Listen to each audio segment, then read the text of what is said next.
कोकणवासियांना लांब पल्ल्याच्या रेल्वे गाड्यांचा फटका बसतोय। मडगाव मांडवी एक्सप्रेस 1 तास उशिराने धावते।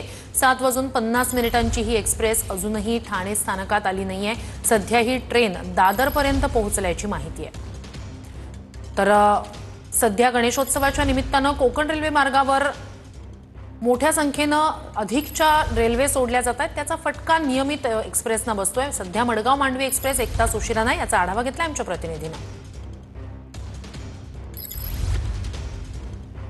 गणेशोत्सव सणानिमित्त कोकणवासीय जे गावी निघालेले आहेत आपल्या पाठीमागे पाहू शकतो भली मोठी रांग जी आहे ती या ठिकाणी लागण्यात आली आहे। मडगाव मांडवी एक्सप्रेस जे आहे ते 1 तास उशिराने धावत असल्याकारणानं तात्काळात या ठिकाणी कोकणवासियांना ठाणे स्थानक फलाटवरती वेळ काढावा लागतो। विलंबन झालेली आहे गाडीला, त्यामुळे खोळंबा झालेली आहे पूर्ण। त्यामुळे नक्कीच मोठा फटका जे आहे ते कोकणवासियांना बसला आहे। अनेक लहान मुलं घेऊन जे आहे ते या ठिकाणी प्रवास करताना आपल्याला पाहायला मिळत आहे। त्यामुळे बॅगा, वजन, सर्व साहित्य घेऊन कोकणात जात असतात। मडगाव मांडवी एक्सप्रेस जी आहे ते 1 तास उशिराने धावत आहे। त्यामुळे नक्कीच कुठेतरी या ठिकाणी अजून देखील संयम बाळगलेला आहे। या ठिकाणी कॅमेरा नागनाथसह गणेश सोराट, TV9 मराठी, ठाणे।